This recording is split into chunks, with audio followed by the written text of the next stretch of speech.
छत्रपति क्षमा करें, पर यह दरबार की हंसी उड़ाने वाली बात है। कैसी हंसी पंत प्रतिनिधि, आप तो अकेले हंस रहे हैं। अपनी योग्यता साबित करने का हक हर एक को होता है। पुत्र अगर पिता की पगड़ी पहन ले तो उसमें पिता की बुद्धि तो नहीं आ जाती।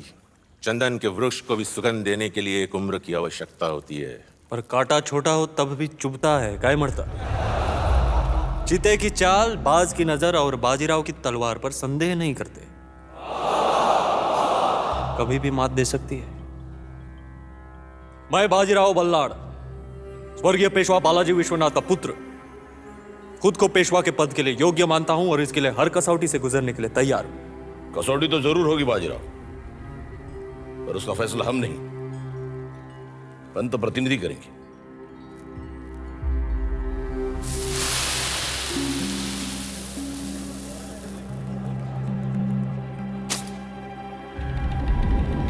वो मयूरपंख जो इस वक्त मिट्टी के ढेर में खड़ा है, उसे तुम्हें अपनी तलवार से नहीं बल्कि तीर से 2 हिस्सों में तोड़ना होगा बाजीराव।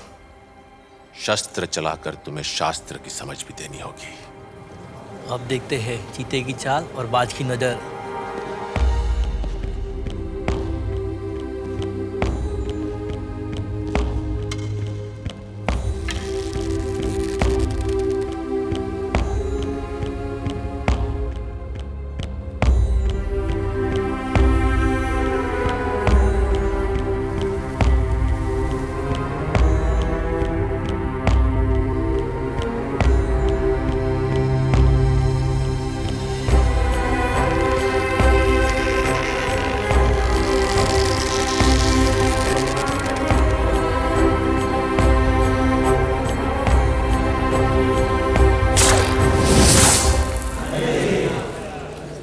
महाराज, शर्त थी मयूरपंख को 2 हिस्सों में तोड़ने की, और पूरा दरबार देख रहा है।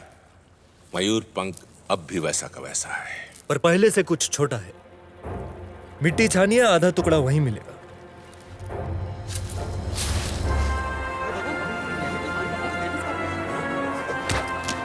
यह था मेरे शस्त्र का परिचय। अब शास्त्र सुनिए। वो मिट्टी हिंदुस्तान की है और वो मयूरपंख मुगल सल्तनत का पेड़ जिसकी जड़ें हैं दिल्ली, और वो तीर मराठा साम्राज्य का। जड़ पे वार करो तो बड़े से बड़ा पेड़ भी गिर जाता है। कमाल है तुम्हारी सोच पेशवा।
कौन हो तुम? पहचाना नहीं तुमको।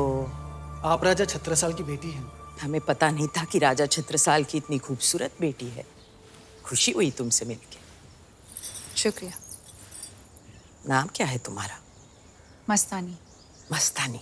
अच्छा, तुम्हारे पिता के तो कई रिश्ते थे, तुम किसकी बेटी हो?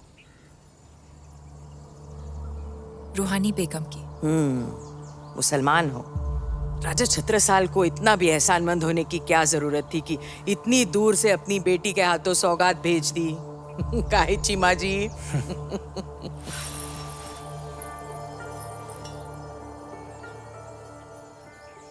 ये कटार तो राव की है। जी उन्होंने ही दी थी, और बुंदेलखंड में लड़कियों का ब्याह कटार से भी होता है। होता होगा, राजपूत और मुगलों में ऐसा होता होगा, लेकिन हमारे यहाँ पेशवाई में ऐसे राजनीतिक रिश्तों को नहीं माना। पर हमारा ब्याह तो हो चुका है। चीमा जी, इनका पूना से बाहर रहने का बंदोबस्त किया जाए और बुंदेलखंड वापस जाने से पहले मिलके जाना।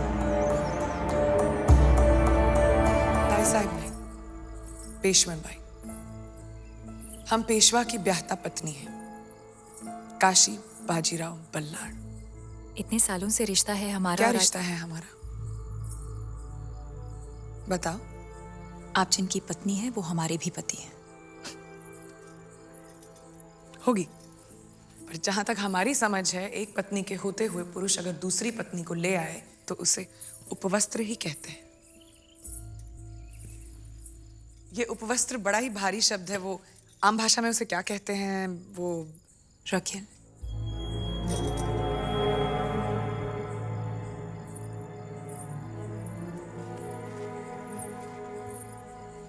आपसे इस मजाक की उम्मीद नहीं थी। कमाल है भाई, मजाक करना तो कोई तुमसे सीखे, जो मजाक मजाक में बिना रिश्ते की सौगात बनके बुंदेलखंड से पुणे चली आई। मजाक उसको कहते हैं मस्तानी साहिबा। क्या दिल के रिश्ते का कोई मोल नहीं होता? कौन सा दिल? कैसा दिल? जो आज इस पे आ गया, कल उस पे आ गया, फिर यहाँ पे ऐसी बेमतलब की बातें नहीं होती। राहु दे। फिर तो आपका आना भी किसी मतलब से होगा, है ना? आज हमारे यहाँ त्योहार है, औरतें एक दूसरे को हल्दी कुमकुम लगाती हैं, भेंट देती हैं, पति की लंबी उम्र की कामना करती हैं।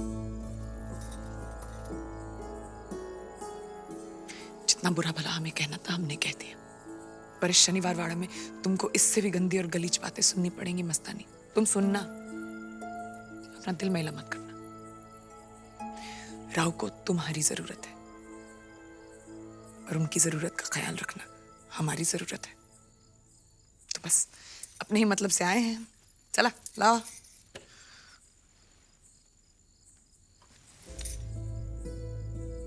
यही हाथ पकड़ते हैं ना तुम्हारा वो। हम जानते हैं हमारे हाथ से ज्यादा उनको तलवार पकड़ना अच्छा लगता है, और तलवार से ज्यादा तुम्हारा ये हाथ। उन्हें हमारा हाथ पकड़ा है पर आपका छोड़ा तो नहीं। हमसे मोहब्बत जरूर की है पर आपसे रिश्ता तोड़ा तो नहीं। राव कहते हैं तुम हमारी प्रेरणा हो मस्तानी, और काशी हमारी ताकत। मोहब्बत तो आज भी आपसे उतनी ही करते।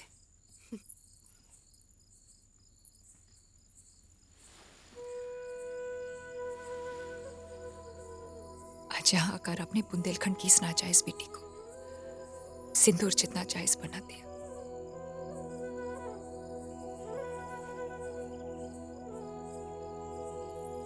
ये लो, साड़ी है, तुम पर बहुत अच्छी लगेगी।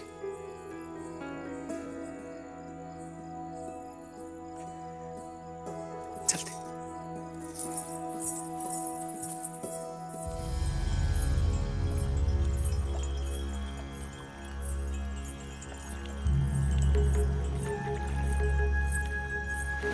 मस्तानी साहिबा यहाँ कैसे पंत?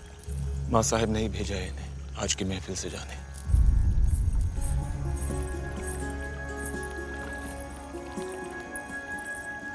महफिल शुरू की जाए।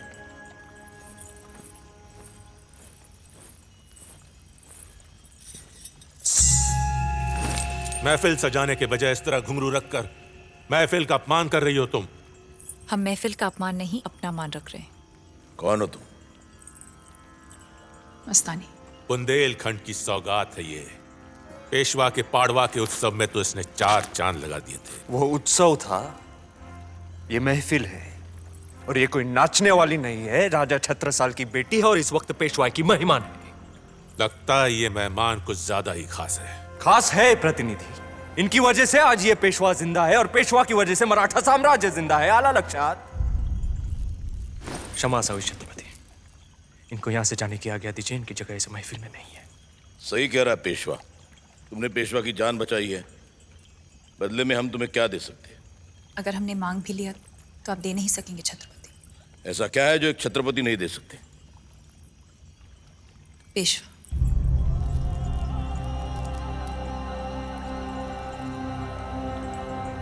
दाद देते हैं हम तुम्हारी नजर की और तुम्हारे हौसले की, जिसने मराठा साम्राज्य की सबसे कीमती चीज मांगने की हिम्मत की।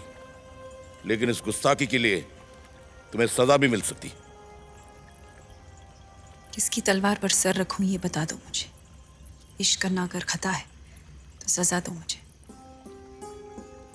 मैं मोहब्बत के इतिहास लिखने वालों, मैं अगर हरफे गलत हूं तो फिर मिटा दो मुझे। बहुत अच्छा, तुम जा सकती हो मस्तानी।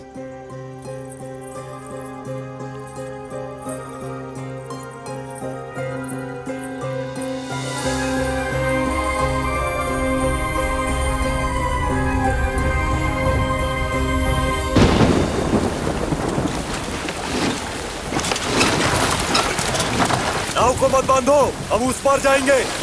सरकार, अचानक पानी बहुत बढ़ गया है। ऐसे तूफान में नाव को उस पार लेकर जाने से हमारा नुकसान होगा।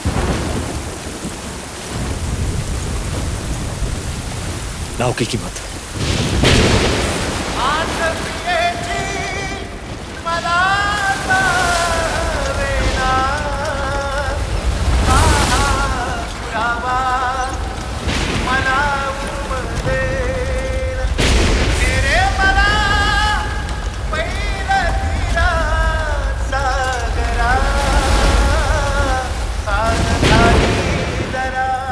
नहीं, ये तूफान थमेगा पैसा। चलिए वापस चलते हैं बुंदेलखंड। और वैसे भी हमें यहाँ के क्या मिला है? पूना गए तो नाचने वालियों के बीच रखा, सातारा में महल के बदले नदी पार यहाँ रखा है, इस खंडर में। डर लगता है भाई साहब, आपने जिनकी कटार से ब्याह किया है वो तो इस रिवाज से अनजान है, और अगर उन्होंने ये रिश्ता कबूल करने से इनकार कर दिया तो? हम भी तो देखें अपने इश्क का असर। देख लीजिए अपने इश्क का असर। आपने भरे दरबार में पेशवा मांगा था ना, पेशवा हाजिर है।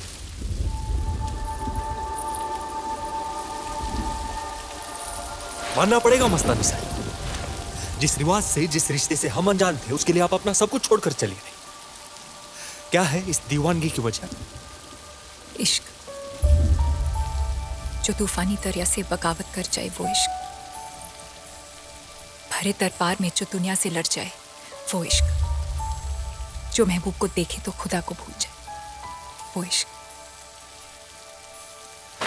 ये समाज, ये शनियारवाड़ा आपको कभी नहीं अपनाएगा। हमारे साथ इश्क मतलब अंगारों पर चलना होगा। कबूल है। हमारी पत्नी है काशी, हम आपको पहली पत्नी का दर्जा कभी नहीं दे सकते। हम सिर्फ आपके कभी नहीं हो सकते। कबूल है। हमारा नाम अपने नाम से जोड़कर आपको बदनामी के अलावा और कुछ नहीं मिलेगा। कबूल है।